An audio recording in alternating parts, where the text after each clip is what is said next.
Hey guys, what's up? Today I'm going to be guiding you through on the potentials of the plugin CC Particle World, which is a built-in plugin in After Effects.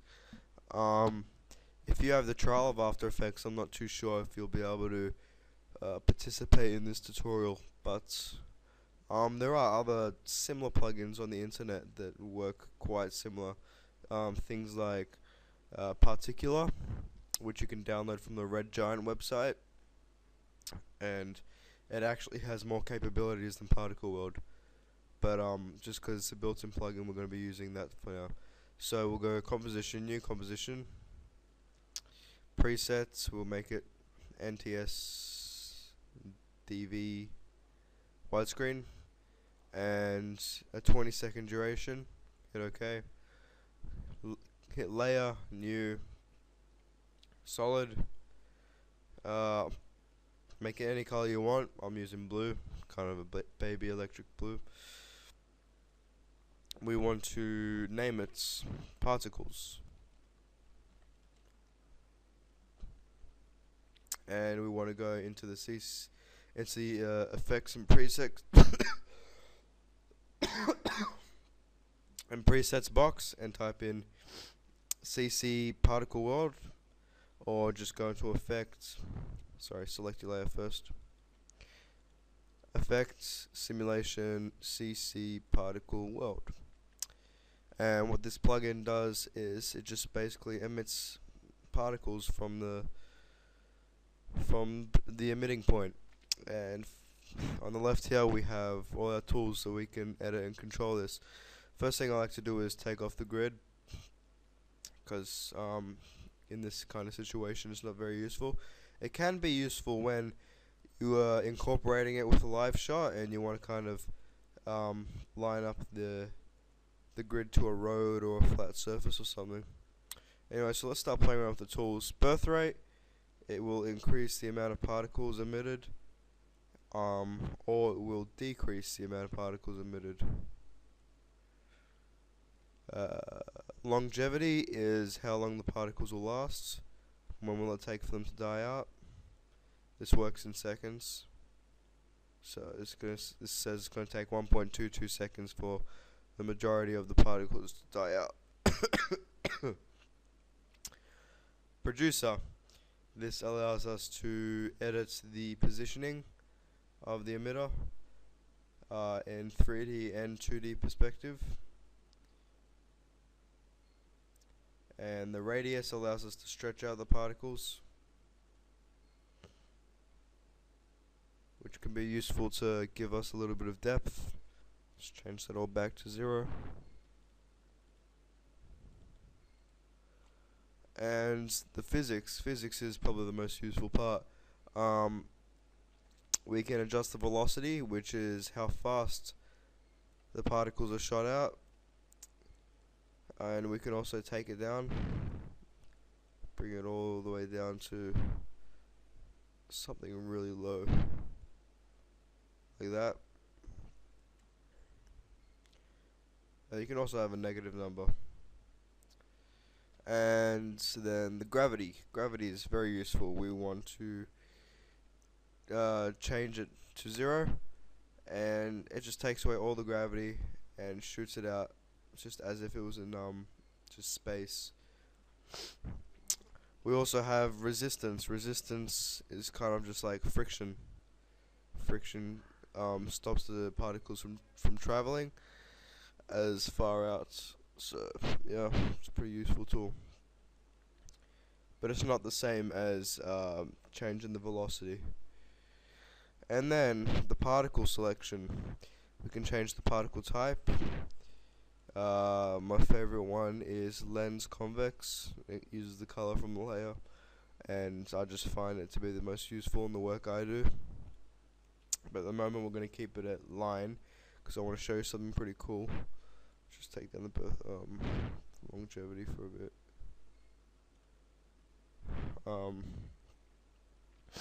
Max opacity, we can change how visible it is, and we can also change the color of the particles from birth to death. So select that.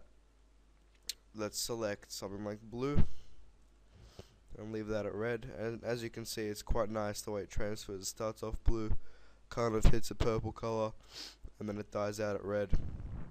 It's a great tool, and that's about it. Also, another great thing about this tool is that it allows us to use 3D perspective on it, and I'll show you that. Right now we just have to create a new camera, layer, new, whoops, that was an accident, layer, new camera. Let's go for the 28mm presets, and hit the camera tool up there, or hit C, and just start dragging around, and you can see that there is really a lot of depth to it, and it looks quite beautiful already. And I mean, something as simple as that, you could make quite a lot out of it. I mean, you could use it as a decoration, or you could mimic something like stars and space. I don't know, the potentials are endless. But yeah, let's just delete that camera for now. So now let's change it to lens convex. And we want to increase the birth rate, decrease the velocity, I think, and also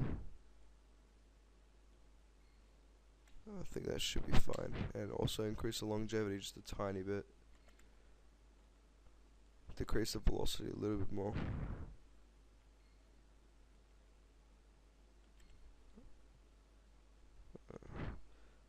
Just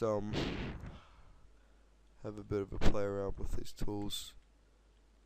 Alright, so now we just got these particles nicely emitting from it, and it's quite boring on its own, just particles. But once you start adding other effects to it, we can make it look something beautiful, like some kind of an energy thing or whatever. So first thing I like to do is use the fast blur tool. So type in fast blur in the effects and presets search box, and just drag that in like that, and this will allow us just to add a quick blur that is really fast to render, so you don't need much computing power to do it. You can also adjust the blur dimensions, if it just blurs horizontally, if it just blurs vertically, and it looks pretty cool, I think. But let's do both. And now, one of my favorite editing tools is the vector blur, and it's kind of a weird plugin. I can't really explain the way it works, but if you up the amount, it kind of brings colors and particles together like that. Kind of creates a veiny looking effect, and I mean, just taking a look at that, it looks great. And you can play around with the fast blur, just see what happens. And the effect we have right now is just quite an elegant and smooth effect, kind of mysterious looking or magical looking. I don't know, I don't mind what you guys call it. It's like that. You could even kind of call it, kind of looks like water actually, in a way. So let's add some excitement to it. Let's add a glow to it. Glow. Stylized glow. Drag that in. And this will allow us to yeah, basically just add a glow. We can adjust the glow intensity. We can adjust the colors of the glow. To do that, you go glow colors, A and B. Let's choose something like we can go for red and green. Bring up the intensity, I think. And it's not gonna really, there you go. It's not looking that good, obviously, because it would look a bit weird using green and red for a blue thing, but I'm just showing you guys an example.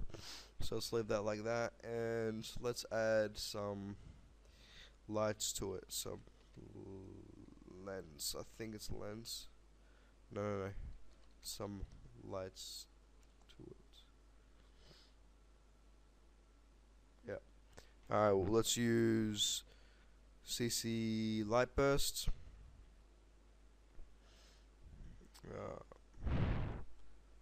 And this is just kind of creates a burst of light. We can adjust the intensity and the ray length.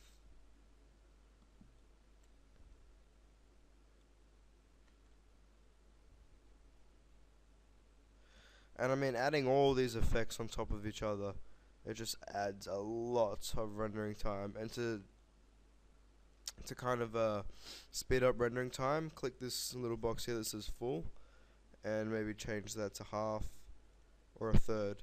And what that does is it the final product, when we're viewing it like this, it doesn't look as detailed, but it's not too bad to work with. And as you can see, it's already a lot faster.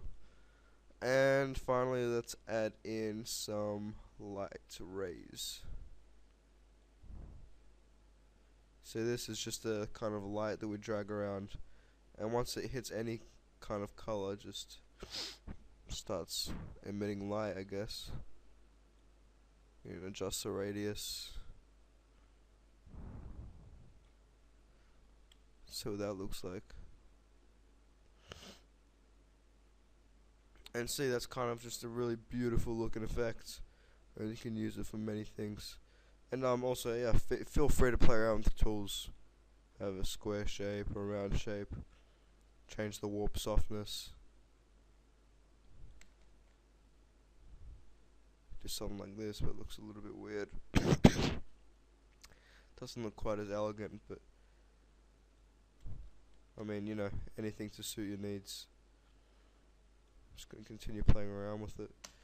And see, as you can see, just all these different tools just on top of one another, starting from something as simple as circles being emitted from the center, can lead on to something beautiful.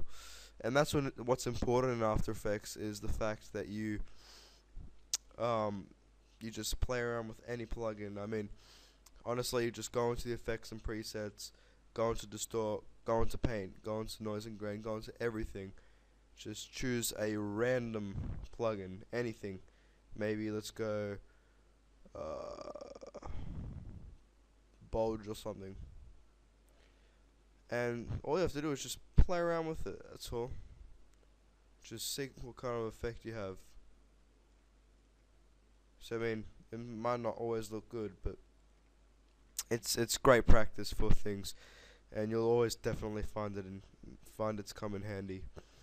Anyway, so that's it. We have this nice looking effect. You can use it as a background. You can use it as some kind of a spell or something. Absolutely up to you. Hope you enjoyed this tutorial. See you guys later.